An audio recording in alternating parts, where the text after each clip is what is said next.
Olá, eu sou a Erika Lima e hoje eu tenho a presença do cara do marketing digital político, Rodrigo Gadelha.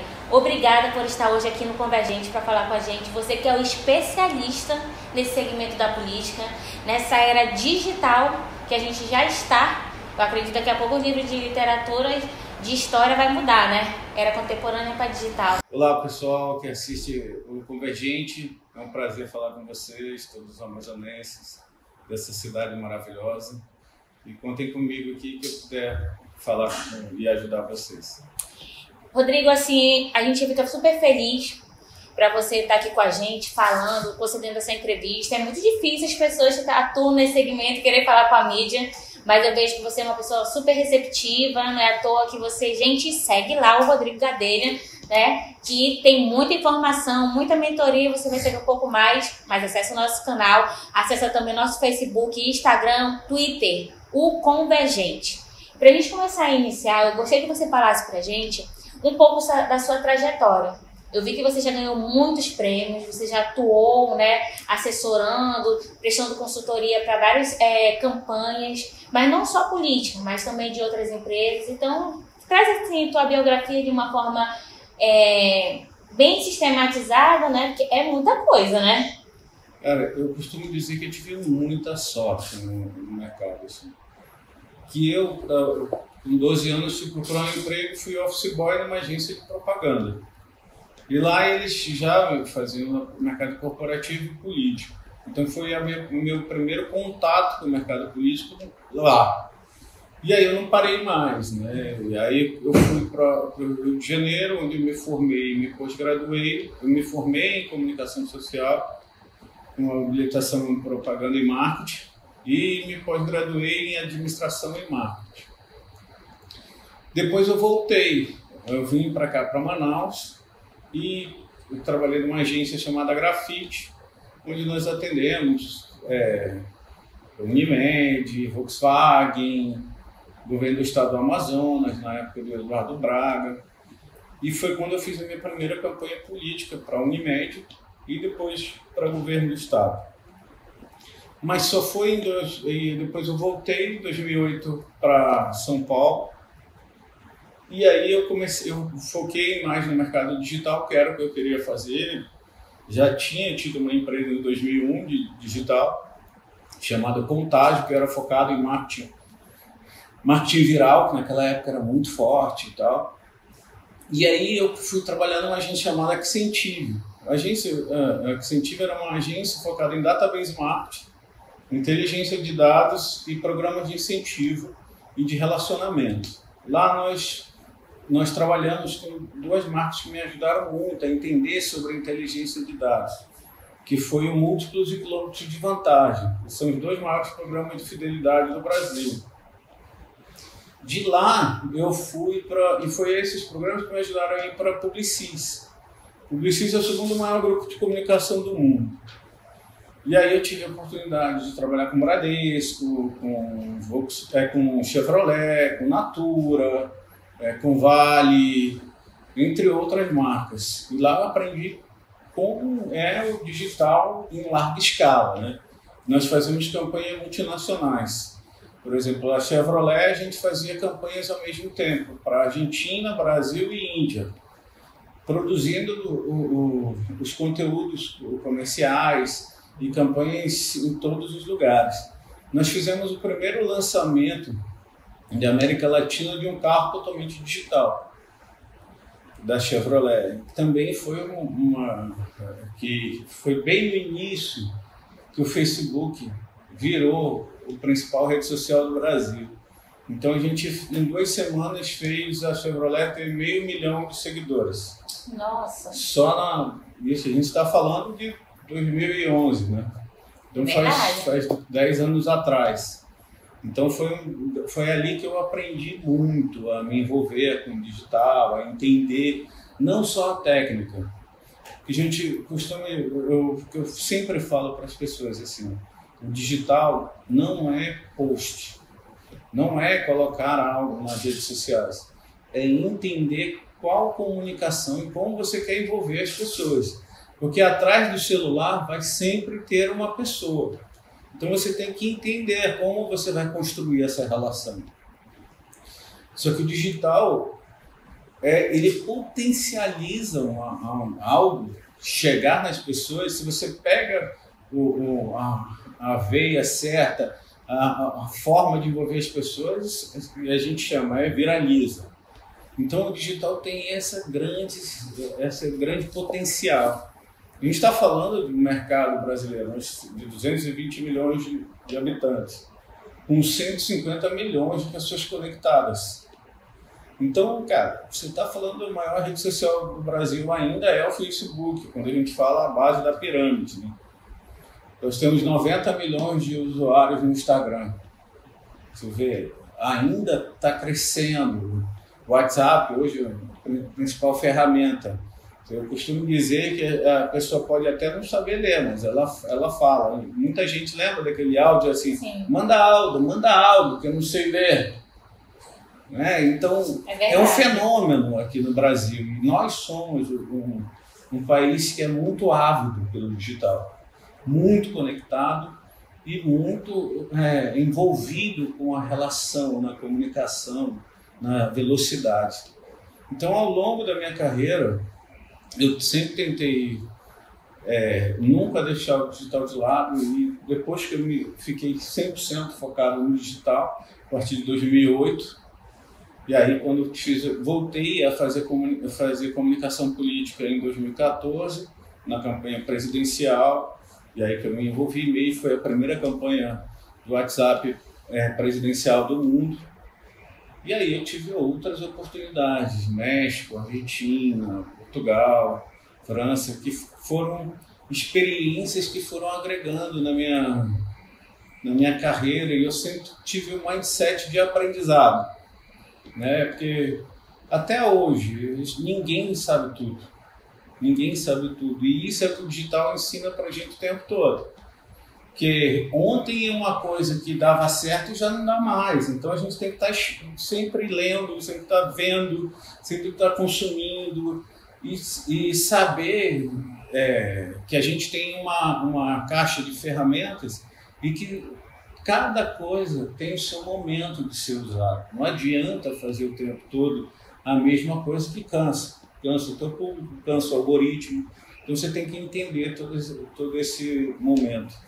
Então eu tive, assim, ao longo da minha carreira, foram muitas marcas, foram muitas campanhas em vários países. Como eu disse para você antes de a gente começar, vai desde a esquerda para a direita, porque eu sou um profissional.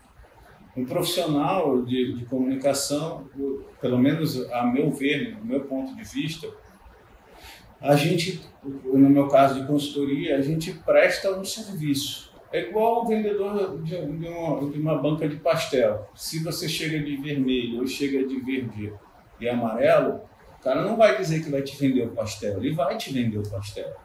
Então, no meu caso, eu presto o meu serviço. Eu tenho as minhas preferências, mas eu presto o serviço e vou entregar o melhor serviço, independente das convicções, porque a gente tem que construir e os boletos chegam, né? Então a gente constrói assim. É óbvio que com o tempo da carreira a gente começa a decidir quais oportunidades são melhores e poder envolver, escolher melhor os clientes, mas isso é uma questão de maturidade de carreira, né?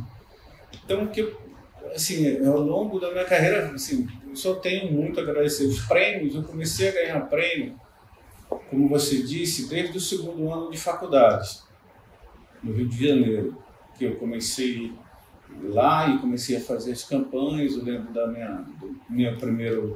meu primeiro prêmio, era bem jovem, mas eu sempre fui aquele cara que não tive medo, não tinha nada a perder, queria fazer, queria ver um negócio novo. Então, o meu último prêmio que eu tive foi 2018, eleito o melhor profissional de redes sociais do Brasil. Foi uma honra para mim, assim, fiquei muito feliz. 2020 fui indicado novamente. Então, e um dos sonhos que eu realizei foi trabalhar na presidência da República. porque para um cara que trabalha com marketing político digital, é o cargo mais alto do país. Então, essa também foi uma das coisas que foram muito legais na minha carreira. Então, bora situar aí para a gente começar agora a entrar nesses bastidores, né, do marketing digital político e entender um pouco esse cenário. Eu acho que vai ser super oportuno para mim fazer essas perguntas, que eu acho que é a mesma coisa que as pessoas que estão assistindo a gente gostariam de saber. Mesmo eu sou usuária nesse negócio, né? Então, são coisas que eu estou pensando, que quando eu fiquei sabendo que eu ia te entrevistar, eu fiz esse convite para você. Então, eu já fiquei imaginando desde a eleição passada, né, que foi uma eleição super polarizada. Sim. Mas vamos voltar um pouquinho no tempo, uma vez que você viajou, que teve contato fora do país. Aí eu vou me remeter agora à eleição do Obama. A gente viu, eu não vi, não sei se é porque eu não estava lá ou também não podia estar muito antenado, mas eu vi que tem uma diferença na eleição ainda do Obama, né, quando ele tentou a reeleição, que eu não vi essa presença tão forte, né, da rede social do Facebook. Pelo menos aqui no Brasil, não. Sim. E aí, depois disso, veio a eleição do Trump. Aí, na eleição do Trump, a gente viu, assim, principalmente o Twitter dos Estados Unidos, né? O Twitter, eu acredito, você vai me corrigir, né? Que o Twitter, a pessoa vai lá, ó, joga aquela sementinha do mal e deixa fluir. No Facebook, existia mais interação. E já no Instagram é uma vitrine mesmo, que as pessoas, elas olham e influenciam. Porque, eu quero fazer dessa forma também. É mais ou menos assim? Então, 2018 foi o ápice do digital aparecer. Porque antes o digital era 2008, né? No Obama. Porque antes disso, a gente falava com uma parcela muito pequena, né? Elitizada. Mas 2008, o Obama conseguiu popularizar. Naquela época, era muito forte a conjunção de e-mail marketing, Facebook. Ali começou a segmentação. A gente fala que trabalhar digital é entender segmentação. O que é segmentação? É dividir por públicos. Por exemplo, o Obama foi o primeiro cara a fazer comunidades só para negros, comunidades só para latinos, comunidades só para brasileiros, caras que queriam se envolver com algumas causas. O Obama foi o primeiro cara que fez isso no Facebook. Tanto que um dos consultores do Obama era do Facebook. Mas veio construindo, né? Só que ali era tudo muito novo. Era muito novo. E na eleição do Trump, como a eleição do Aécio aqui, foi a primeira vez que se usou o Big Data, que é o volume de dados. Para traduzir aqui para a tua audiência, o Big Data é todo tipo de informação que a internet gera. Só que o Big Data, pelo Big Data, ele não é nada. O que é importante é o Data Science. É a leitura da informação e você ter inteligência. É igual você fazer uma pesquisa. Você faz uma pesquisa de campo, se você ler, quem não sabe ler não vai adiantar nada, ele não vai tirar nenhum insumo. Então, o que o Trump fez? Ele começou a ler os dados, começou a usar a inteligência de dados para fazer uma entrega segmentada e qualificada. Ou seja, eu procurava entender o teu perfil e saber o que você gostava para te convencer a votar no meu candidato. Essa foi a forma que o Trump fez, diferente do Obama, que naquela época não tinha tanta ferramenta. Por exemplo, assim, segmentou uma mensagem voltada para o público evangélico, para o público católico, assim, dessa forma? Sim, na campanha, o que eu posso dizer, a primeira vez, eu sempre faço em todas as minhas campanhas, mas a primeira vez que eu consegui fazer uma campanha em larga escala com segmentação foi do Aécio, que nós fizemos lá. Eram 26 públicos, 26 tipos de eleitores, vezes 27 estados. Eram produzidos 450 posts ao dia. Nossa. A gente costuma dizer que a gente teve um grande sucesso no primeiro turno, porque nenhuma pesquisa dava que ele ia para o segundo. Né? Toda pesquisa dizia que ele não ia. E a gente via do Big Data, no Data Science, na leitura das pessoas falando, que ele ia.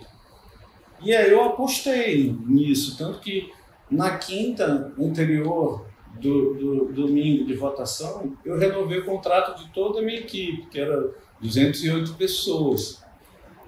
Então, o que eu vejo hoje, para ter uma noção do Trump, o Trump foi o ápice da inteligência de dados, né? Que hoje é caro se você... porque o volume de dados é tão grande para você categorizar e ler, você precisa de ferramentas e pessoas qualificadas. A gente chama de cientista de dados. É o cara que lê o dado e programa para que ele consiga ler e traduzir isso para fazer ações. Isso tem muito pouco ainda no Brasil. Tem gente que faz, mas é bem restrito. Então eu venho me dedicando a isso desde 2010 para cá, para poder, foi como me diferenciei no mercado, para entender como construir, para como envolver as pessoas. E aí a gente vai falar, eu estou achando emocionante, impressionante aí, porque a gente vai acompanhando e vai lembrando, né, de como foi, e a gente realmente viu que o STV foi assim, uma surpresa realmente, porque a gente vai acompanhando outros veículos de comunicação, e realmente ia trazendo que não ia ter essa repercussão, né? Sim. E aí, quando a gente entra na eleição de 2018, aqui no Brasil, ficou... Eu acho que todo mundo saiu ressaqueado, né? Famílias brigaram, né? Natal foi desfeito, né? Casais separaram. Foi uma coisa impressionante a influência realmente das redes sociais na eleição de 2018. Não está sendo diferente agora, hein? O negócio já começou a esquentar. Eu costumo dizer que 2018 foi política de torcida, né? Política de torcida é quando você se envolve emocionalmente e não vai pensando mais no... Eu escolho um lado e eu sou contra o outro lado. E aí, como um estrategista, a gente tem que ver qual é a melhor forma de se posicionar, de ver a informação e de saber trabalhar. Para você ver, assim, existe espaço para tudo. Para tudo. Você vê, teve a onda Bolsonaro, todo mundo, teve uma galera que se elegeu. Mas eu fiz campanhas tanto da direita quanto da esquerda em 2018 e nós elegemos os dois lados. A bancada feminista de esquerda dobrou na Câmara de Deputados. Ou seja, em 2018, na onda bolsonarista, a onda de direita, a Câmara feminista dobrou. Parece muito contraditório, né? E aí você está respondendo que tem espaço. Que tem espaço, depende da forma que você constrói. A gente disse, eu e alguns amigos, a gente sempre se reúne para falar sobre política, a gente fala, teve o efeito Bolsonaro e teve o efeito Marielle, proporcional. Então, o que a gente fala assim, tem que ter estratégia, tem que saber números, hoje, assim, não dá para você fazer uma campanha sem imaginar ter inteligência de dados. Eu vou te dar um outro caso. Em 2020, eu fiz uma campanha que a gente acabou nos tornando amigos do Tami Miranda. O Tami Miranda é um homem trans, filho da Gretchen, que ele já havia perdido 2 campanhas.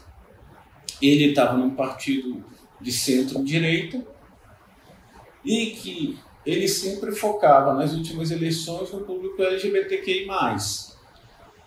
E aí eu falei, esse cara com 3 milhões de seguidores. E aí eu falei assim, por que esse cara sempre perde, né?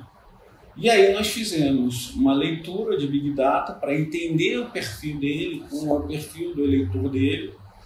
E aí vimos que desses 3 milhões, ele saiu no estado errado, que era de São Paulo, que era onde ele tinha menos seguidores. E aí a gente percebeu, cara, temos que construir uma campanha do zero. E a gente percebeu, através da inteligência de dados, que ele tinha, o público do LGBTQI+, tinha aversão a ele não era um representante do movimento. O pessoal acompanhava mais, né? Não, mas ele não era o cara que representava a causa. Então, o que a gente percebeu? Que não era aquilo. Que ele, nas 2 últimas eleições, estava errando. no posicionamento dele. E aí nós fizemos um estudo e percebemos que o público dele era era mulher de 30 anos com um filho, solteira, que via nele um pai ideal para o filho dela, porque ele tinha acabado de ter filho. E uma mulher de 60 anos que via nele a coragem do filho, que não se assumia, ou que tinha medo. Então, essa mulher... A insegurança dela de ter um filho... E era esse público que era o dele. E aí a gente fez o seguinte, começou a entender que não era uma campanha de propostas, era uma campanha de conceito. Tinha que ser envolvimento emocional, só que um movimento emocional de cuidado. Aí foi quando a gente fez os pré-testes, que a gente faz pesquisa e tal, e aí lançou o conceito gente que cuida de gente. E aí foi quando a gente começou a entrar nesses dois públicos, com uma campanha de baixo custo, e ele ficou entre os 10 mais votados do estado, teve 48 mil votos, e aí se elegeu.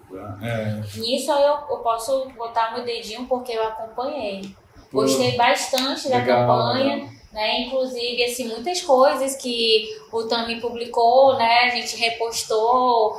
Eu também vim como candidata em 2018, não, na eleição passada, 2020 para vereador, que é para eu poder entender esses bastidores. Eu acho que toda a população, nem todos, né? Mas grande parte da população deveria ter essa experiência. E eu estou te falando que eu acompanhei, minha equipe acompanhou, inclusive de pessoas que trabalham comigo aqui, que tiveram comigo naquela época como voluntários. E aí foi uma campanha que eu achei muito bonita mesmo. Legal. E inclusive a gente discutia nos bastidores, assim, olha, cara, ficou muito humana, né? Tirou essa desmistificação de se é LGBTQI+, se é hétero ou não. Ficou de gente, realmente. E a gente percebeu isso, que não adiantava ir contra o fluxo. E também não adiantava a gente fazer uma campanha de propostas muito, muito complicadas, que o público dele não ia entender. E a gente entendeu também que o público que votava nele não era o seguidor dele. Então a gente teve que construir, né? E ele entendeu, comprou a ideia, se envolveu bastante. Ficou uma coisa muito simples, né? Lembro que não tinha visto outras pessoas, né?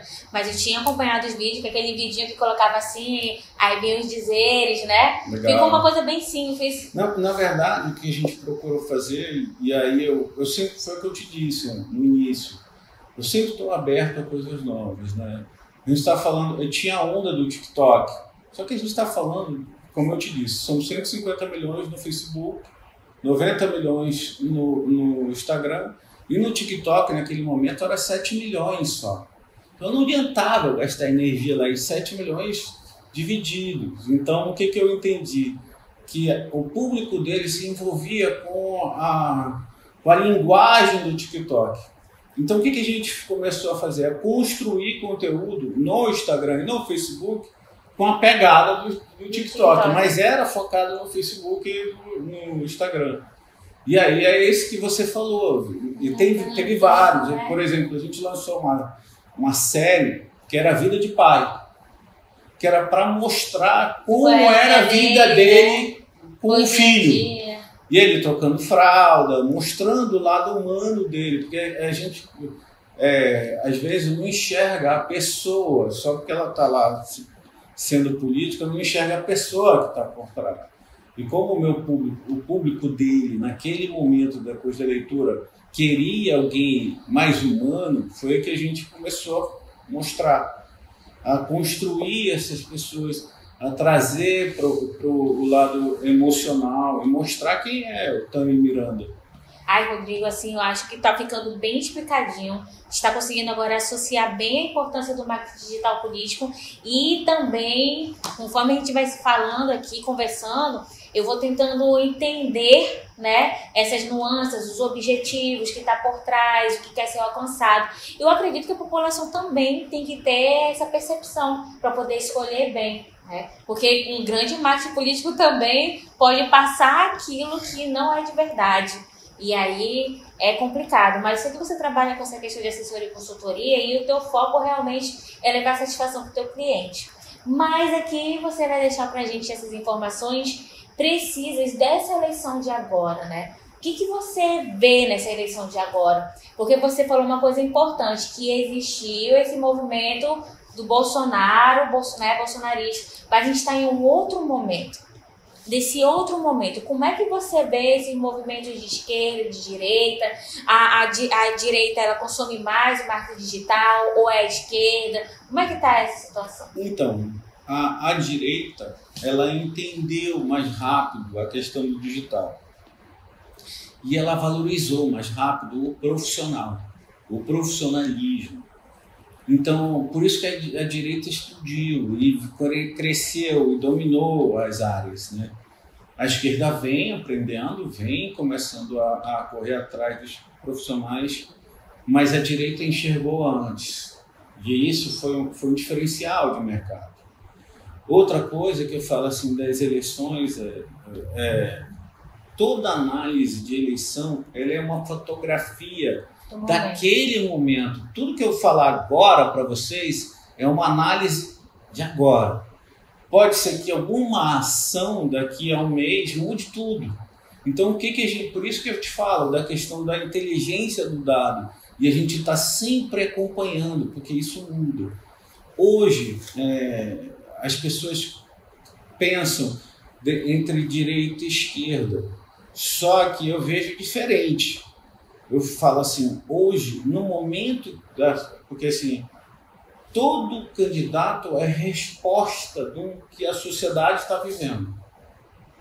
2018, nós tivemos a resposta da mágoa criada pela esquerda na população. A esquerda, a população ficou tão magoada de ter sido traída com a questão da corrupção que ela escolheu um outro lado para que fosse totalmente errado, totalmente diferente do que ela já havia escolhido. Agora, a gente está vivendo um momento que já não vive mais a mágoa. Agora a gente vive outro momento, que é um momento onde as pessoas estão carentes, elas estão sofridas. A gente vem de pandemia, dificuldade financeira, esticando uma série de outras coisas. E eu acho que isso é reflexo do Lula que está na frente hoje, nas pesquisas. Não é porque é a esquerda. Não é a esquerda. É porque a esquerda costuma mais ser na comunicação mais humana e menos racional. Ela é mais envolvente emocionalmente. Entendi.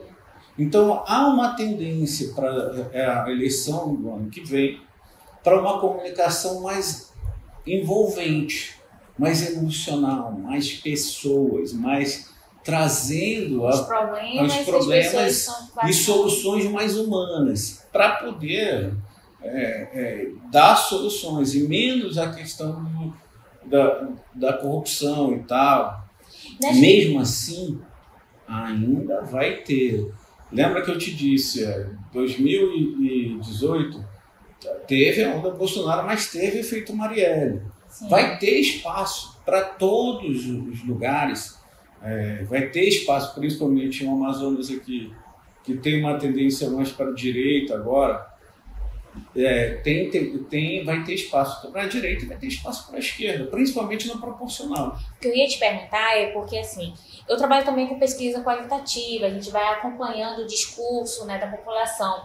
E eu vejo, assim, nas leituras, de publicação também de outras pesquisas, essa questão do novo, que na eleição passada foi muito forte, né? A busca pelo novo, pela representatividade de novo. E aí, de contrapartida, muitas pessoas que se elegeram na onda do Bolsonaro também, né, decepcionaram a população. Então, assim, nesse momento, para essa eleição de 2022, como é que você percebe esse novo? Quem é esse personagem novo que poderia se enquadrar muito bem para a necessidade de marketing digital na política? Então, eu te disse a questão do posicionamento, né? Eu costumo falar que a chave do marketing político é o posicionamento. Porque não é o digital, é o posicionamento. É você saber posicionar bem, como eu te disse do Tami. E eu vou te dizer várias coisas. A comunicação e a política, ela é cíclica. Ou seja, ela se repete. Não existe nada novo, assim. Se a gente for falar do outsider, que você falou, é o novo. O outsider retomou em 2015 com o Dória.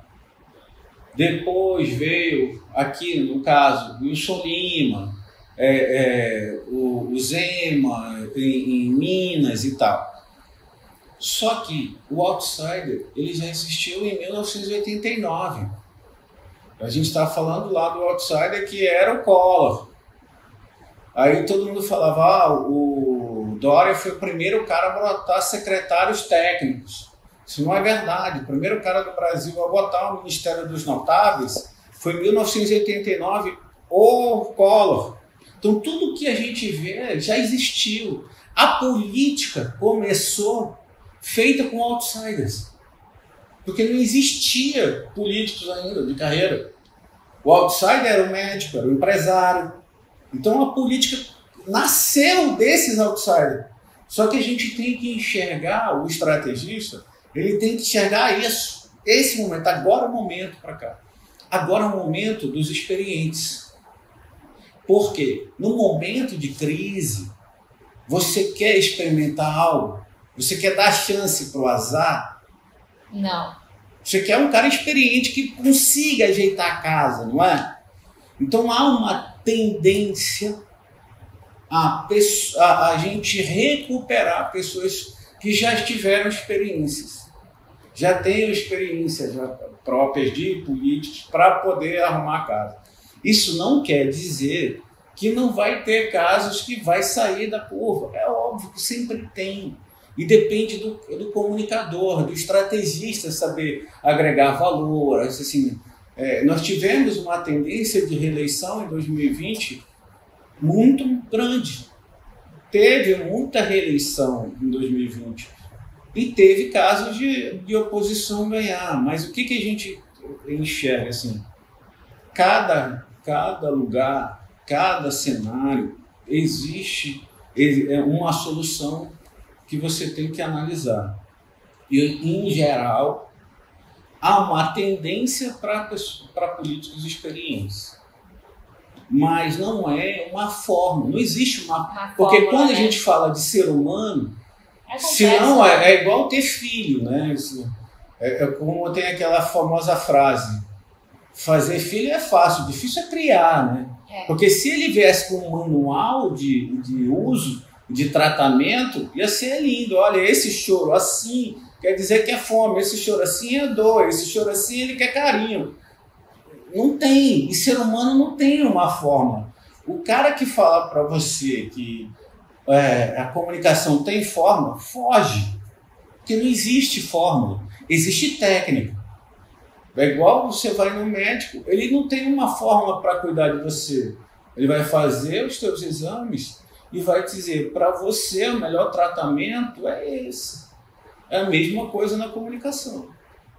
E aí a gente vai encerrando aqui a nossa entrevista, foi muito boa. Eu faço um convite aí que você não pode dizer não, porque está na câmera, né? Pra gente estar posteriormente, quando começar o play realmente de verdade, você, claro, tá dando uma palhinha, né, sobre marketing digital, político, o que realmente está nessas nuances. É claro que você é sigiloso com quem você vai trabalhar, né? Você é super profissional, mas assim, tá trazendo pra gente algumas observações dentro de algumas campanhas paralelas que podem estar ocorrendo. Então, assim, esse é o convite do Convergente. Eu agradeço muito por você estar aqui com a gente, ter tirado esse momento na sua agenda e vamos aguardando porque o play já foi dado. Eu agradeço aqui o espaço e contem comigo sempre. Nas minhas redes sociais é @Rodrigo Gadelha em qualquer lugar. TikTok, Instagram, Facebook. Eu sou aquele cara que recebo muitas mensagens, mas eu nunca deixo de responder ninguém, dúvidas e tal. A gente vai voltar, em 2020 a gente produziu muito conteúdo ajudando as pessoas para a comunicação e a gente vai retomar agora no final desse ano. A gente já está com produção, nós vamos lançar um curso de WhatsApp para política e a gente vai construir também outros cursos. Então, quem quiser, manda mensagem lá no @rodrigadelha que eu, quando der, respondo logo. Obrigado mais uma vez e contem comigo. Um beijo para vocês.